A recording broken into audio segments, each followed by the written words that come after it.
নমস্কার, আপনারা দেখছেন গ্লোব টিভি। সবার পাশে সবার সাথে গ্লোব নিউজ নিয়ে এখন আমি ত্রিপর্ণা রয়েছি আপনাদের সঙ্গে। এক নজরে দেখে নেব আজকের বিশেষ বিশেষ খবর। সুবর্ণরেখা নদীতে রয়েছে নৌকা ভাসানোর রীতি রাস যাত্রা উপলক্ষে। বুনিয়াদপুরের নবনিযুক্ত চেয়ারম্যান জানালেন শহর শহর নাগরিকদেরও দেখার দায়িত্ব রয়েছে তার। হাওড়ার সবুজ সাথী প্রাঙ্গণে অনুষ্ঠিত হলো অল বেঙ্গল ক্যারাটে চ্যাম্পিয়নশিপ প্রতিযোগিতা। মঙ্গলবার থেকে পশ্চিমবঙ্গে শুরু হয়ে গেল এসআইআর এর কাজ। পূর্ব বর্ধমান জেলার আরোহণ বিশ্ববিদ্যালয়ের বার্ষিক অনুষ্ঠান অনুষ্ঠিত হলো। এসডিপিও সহ থানার ওসিকে সংবর্ধনা হুগলির ব্রাহ্মণ সমন্বয় ট্রাস্টের পক্ষ থেকে। সকেট বোমা উদ্ধার হলো মুর্শিদাবাদের সাগরপাড়া থেকে। জাতীয় ফুটবল প্রতিযোগিতার ফাইনালে বাংলা। বৃষ্টিপাতের পূর্বাভাস।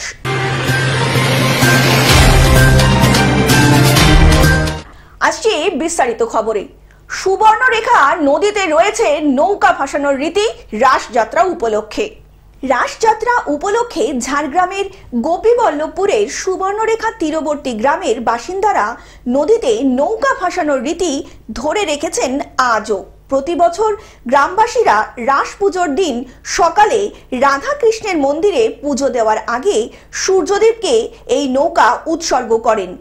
উড়িষ্যা ও ঝাড়খণ্ডের সীমানাবর্তী গোপীবল্লভপুর এলাকার শ্যামসুন্দরপুর, গোপীবল্লভপুর, ধর্মপুর ও গ্রামের বিভিন্ন বাসিন্দারা প্রতি বছরই সুবর্ণরেখা নদীতে নৌকা ভাসিয়ে রাধাকৃষ্ণের মন্দিরে রাস পুজো দিয়ে থাকেন।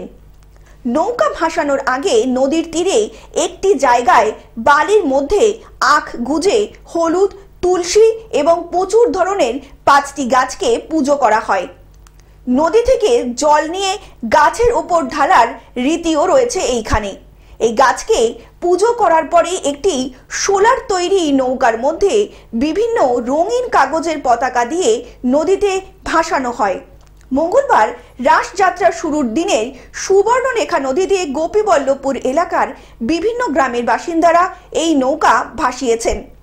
গোপীবল্লভপুর এলাকার আশুই গ্রামের বাসিন্দা সনাতন দাস জানান, পূর্বপুরুষের আমল থেকেই আমরা রাস যাত্রার সময় নৌকা ভাসানোর রীতি পালন করে আসছি।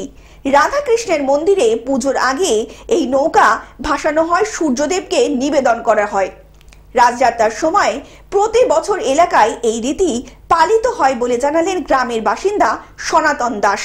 আজ রাস পূর্ণিমা, সেই উৎসবকে আমরা মাথায় রেখে সারা রাজ্যব্যাপী এবং যে উড়িষ্যা এবং ঝাড়খণ্ড সীমানা এলাকার গোপীবল্লভপুর থেকে সুবর্ণরেখা নদী থেকে আমরা আজকে এই পঞ্চক পূর্ণিমা উপলক্ষে সূর্যদেবকে স্মরণ করে আজকে নৌকো ভাসালাম। বহু মানুষের সমাগম হয়েছে, চারিদিকে আমাদের এখানেও হয়েছে। ঝাড়গ্রাম থেকে অরূপ ঘোষের রিপোর্ট, গ্লোব নিউজ। বুনিয়াদপুরে নবনিযুক্ত চেয়ারম্যান জানালেন শহর সহ নাগরিকদেরও দেখার দায়িত্ব রয়েছে তার। 2017 সালের বুনিয়াদপুর পৌরসভা ভোটের পর পৌরসভা গঠিত হয়। এই পৌরসভার চেয়ারম্যান পদে নিযুক্ত ছিলেন প্রাক্তন শিক্ষক অখিল বর্মন। তারপর সেই পদের মেয়াদ পর্ব শেষ হওয়ার পর পদ দেওয়া হয় চেয়ারম্যান হিসাবে বুনিয়াদপুরের আর এক বাসিন্দা ও দীর্ঘদিনের তৃণমূল নেতা কমল সরকারকে। 2026 সালের বিধানসভা নির্বাচনের পূর্বে বুনিয়াদপুর শহর তৃণমূল কংগ্রেসের যুব প্রেসিডেন্ট সুমীর সরকারকে দেওয়া হলো বুনিয়াদপুর পৌরসভার চেয়ারম্যানের পদ। যুব সংগঠনের এমন এক ব্যক্তিত্ব ও যোগ্য যুবক বুনিয়াদপুর শহরের স্থানীয় বাসিন্দা। পদ পাওয়ার যথেষ্ট খুশি এলাকার অন্যান্য বাসিন্দা সহ পৌরবাসীরা। চেয়ারম্যান সুমীর সরকার বুনিয়াদপুর শহরের প্রবীণ ও নবীন তৃণমূল কংগ্রেসের সমস্ত নেতাদেরকে পাশে নিয়ে এগিয়ে যাওয়ার আহ্বান জানানোর পাশাপাশি তাদেরকে নিয়েও নিচু স্তর থেকে উঁচু স্তরের সমস্ত কাজে যোগ হওয়ার আহ্বান জানালেন তিনি। অপরদিকে সুমিত সরকার বুনিয়াদপুর পৌরসভার নবনিযুক্ত চেয়ারম্যান এবং যোগ্য ও এই বিশেষ পদে পদ পাওয়ার পর থেকেই আগামী দিনে বুনিয়াদপুর শহরকে আরো উন্নত মানের দেখার আশার আলো বুনছেন বুনিয়াদপুর পৌরবাসী, তা বলাই বাহুল্য। দল আমাকে দায়িত্ব দিয়েছে, কালকে নাও দিতে পারে। দল যেটা দায়িত্ব দেবে, দল যেটা ভালো মনে করবে, আমাদের সকলকেই মানতে হবে। এটা নিয়ে আমাদের কোনো মতভেদ নেই। দল যখন যাকে যে দায়িত্ব দিবে আমরা তার জন্য প্রস্তুত থাকি। দল আমাকে কিছুদিন আগে দায়িত্ব দিয়েছিল বুনিয়াদপুর টাউন যুব তৃণমূল কংগ্রেসের, আমি সেটা ঠিকভাবে পালন করছি। তার সঙ্গে দল আবার আমার নতুন করে আমাকে এই দায়িত্ব দিয়েছে, আমাকে এটাও পালন করতে হবে। পরবর্তীতে যদি দল মনে করে যে না আপনার এই জায়গাটা, এই দল আপনাকে ওই কাজ করতে হবে, আমি সেটাই করব। দলের ঊর্ধ্বে আমরা কেউ নয়, দল যখন যে সিদ্ধান্ত নেবে আমরা সেই কাজই করব। দক্ষিণ দিনাজপুর থেকে জয়দীপ মৈত্রর রিপোর্ট, গ্লোব নিউজ। হাওড়া সবুজ সাথী প্রাঙ্গণে অল ইন্ডিয়া ক্যারাটে চ্যাম্পিয়নশিপ প্রতিযোগিতা। ক্যারাটে মানে শুধুই নিজেকে রক্ষা করা বা প্রতিহত করা নয়, ক্যারাটে হলো নিয়মানুবর্তিতা, শৃঙ্খলা, মানসিক শক্তি।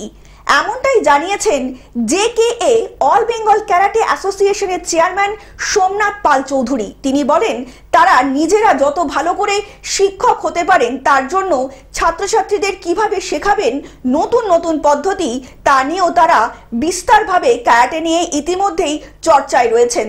তাছাড়াও নিজেরাও এখনো পর্যন্ত ক্যারাটে আরো ভালোভাবে শিখতে, আরো নিজেদেরকে উন্নত করতে দেশের বাইরে গিয়ে প্রশিক্ষণ নেন। ক্যারাটে এখনকার দিনে খুবই দরকার। প্রথমত সেলফ ডিফেন্স তো আছে, এবার ক্যারাটে শিখলেই যে সেলফ ডিফেন্স করতে হবে সেটা নয়, নিজেকে আগে ডিসিপ্লিনের মধ্যে করা, নিজে শারীরিক দিক থেকে একদম ফিট, অ্যাটিটিউড, সেই মানে এনার্জি, রাস্তায় বেরিয়ে যে ভয় নিয়ে হাঁটবো সেটা নয়, একদম সাহসের সাথে। গাড়ি তো লোকজন আর আসবে না, যদি ভয়তে থাকি তখন তো লোকজন ধরে নেবে না। সোমনাথ পাল চৌধুরী বলেন নাচ গান যেমন একটা কলা, ঠিক তেমনই ক্যারাটেও হলো একটা কলা।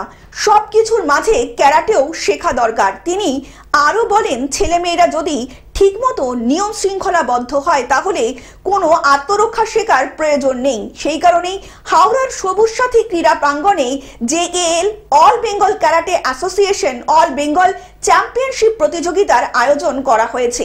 এই প্রতিযোগিতায় বাংলার মোট 26টি জেলা থেকে প্রায় 600 প্রতিযোগিতা অংশগ্রহণ করেছেন। তার মধ্যে হাওড়া থেকে প্রায় 18 থেকে 20 জন প্রতিযোগী অংশ নেন এই প্রতিযোগিতায়।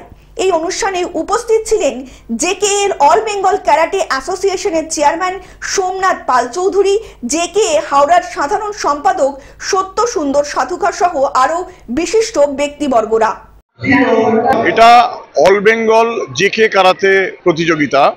জাপান কারাতে অ্যাসোসিয়েশনের পশ্চিমবঙ্গে যে বিভিন্ন শাখাগুলো আছে সেরকম প্রায় 30টা শাখা থেকে, কারাতে যে ইনস্টিটিউটগুলো আছে এরকম প্রায় 30টা শাখা থেকে এখানে মোটামুটি 600 প্রতিযোগী এই অল বেঙ্গল JK কারাতে প্রতিযোগিতায় অংশগ্রহণ করেছে। হাওড়া থেকে অর্পণ সিংহের রিপোর্ট, গ্লোব নিউজ। মঙ্গলবার থেকে পশ্চিমবঙ্গে শুরু হয়ে গেল SIR এর কাজ। মঙ্গলবার থেকেই পশ্চিমবঙ্গে শুরু হলো SIR এর কাজ। ভোটার তালিকায় বিশেষ সমীক্ষা চালাতে বাড়ি বাড়ি পৌঁছে গেল BLOরা।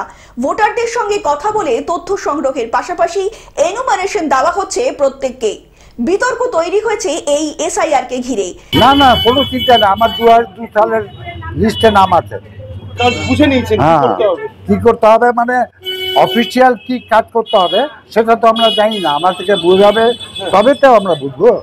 যাবতীয় বিতর্কের অবসান ঘটিয়েও অবশেষে মঙ্গলবার শুরু করে নির্বাচনের এই বিশেষ প্রক্রিয়া। মঙ্গলবার ফর্ম হাতে পেতে একটু দেরি হলেও দুপুর গড়াতে না গড়াতেই মালদা শহরের BLOরা প্রত্যেকটা নাগরিকের বাড়িতে পৌঁছে যান। এরপর পরিবারের সদস্যদের হাতে তুলে দেন ফর্ম দিলাম, কোনো ডকুমেন্টস আজকে নিব না, এখন লাগবে না, শুধু ফর্মটা ফিল আপ করে নেব, ব্যাস। কোনো অসুবিধা হলে আমরা সহযোগিতা করব।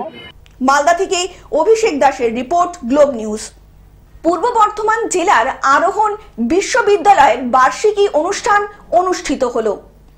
মঙ্গলবার পূর্ব বর্ধমান জেলার কাটোয়া 1 নম্বর ব্লকের শ্রীখণ্ড অঞ্চলের আরোহণ বিদ্যালয়ের 9 বছরের বার্ষিক অনুষ্ঠান অনুষ্ঠিত হলো শ্রীখণ্ড গ্রামে। নৃত্য, গান, কবিতা সহ বিভিন্ন অনুষ্ঠান অনুষ্ঠিত হলো বর্ষপূর্তি উপলক্ষে। বিদ্যালয়ের শতাধিক ছাত্রছাত্রী বিভিন্ন অনুষ্ঠানে অংশগ্রহণ করলো। অনুষ্ঠানের মধ্যে দিয়ে প্যাকেলগাঁওকেও সম্মান জানানো হয়। স্কুলের বার্ষিক অনুষ্ঠান দেখতে এলাকার মানুষরা ভিড় জমান বিদ্যালয় প্রাঙ্গণে। বিদ্যালয়ের পক্ষ থেকে এমন অনুষ্ঠান হওয়ার জন্য খুশি সকলেই।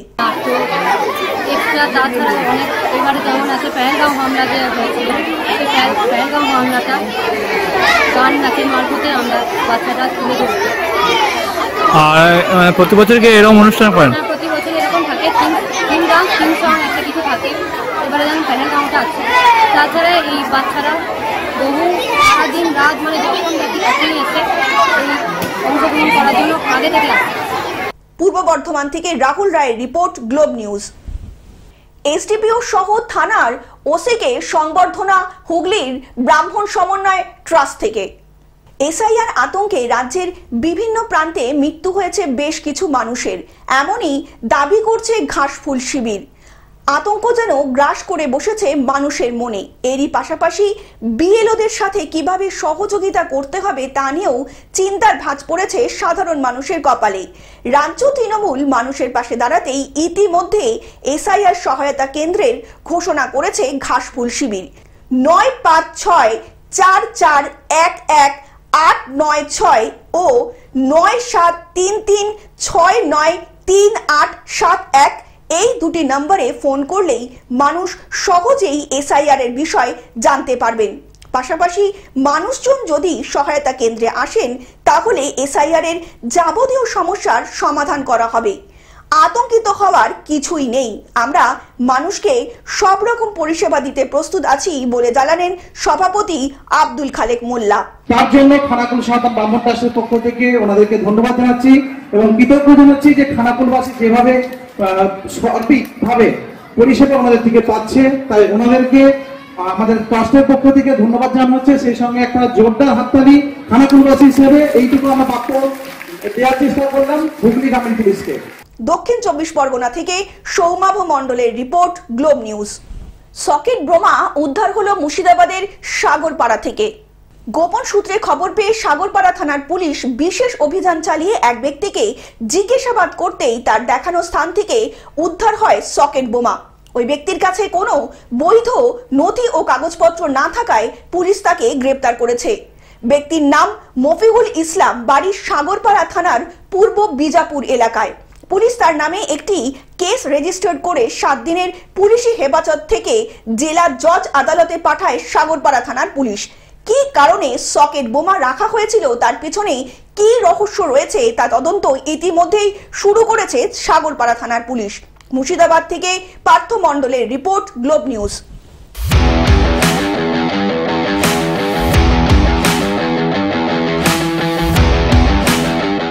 জাতীয় ফুটবল প্রতিযোগিতার ফাইনালে বাংলা। সাব জুনিয়র জাতীয় ফুটবল প্রতিযোগিতার ফাইনালে বাংলা মঙ্গলবার পিছিয়ে পড়েও মণিপুরের বিরুদ্ধে 3-2-0 গোলে জয় তুলে নিয়েছে বাংলার ছেলেরা। 28 মিনিটে বাংলাকে এগিয়ে দিয়েছে সিধু সোরেন। ফাইনালে বাংলার প্রতিপক্ষ হবে দিল্লি। অন্যদিকে ম্যাচে গড়াপেটা বন্ধ করতে হেল্পলাইন নম্বর চালু করেছে IFA. Bureau report, Globe news.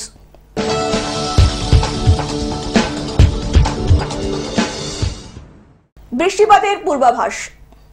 আবহাওয়া দপ্তর বলছে দক্ষিণবঙ্গে শীত আসতে এখনো কিছুটা দেরি আছে। এর কারণ একের পর এক নিম্নচাপ আর ঘূর্ণাবর্ত। আবার দক্ষিণবঙ্গের জেলাগুলিতে বৃষ্টির পূর্বাভাস আগামীকাল থেকেই। বঙ্গোপসাগরের উপরে ফের তৈরি হয়েছে নিম্নচাপ অঞ্চল, রয়েছে ঘূর্ণাবর্তও। এর কিছুটা প্রভাব বুধবার ও বৃহস্পতিবার বৃষ্টি হবে দক্ষিণবঙ্গে।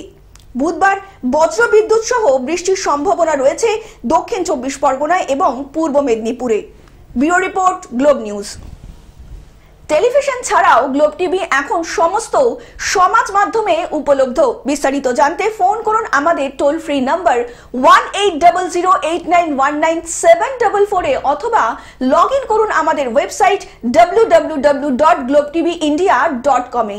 গ্লোব নিউজ এখন এ পর্যন্তই। দেখতে থাকুন গ্লোব টিভি, সবার পাশে সবার সাথে। নমস্কার।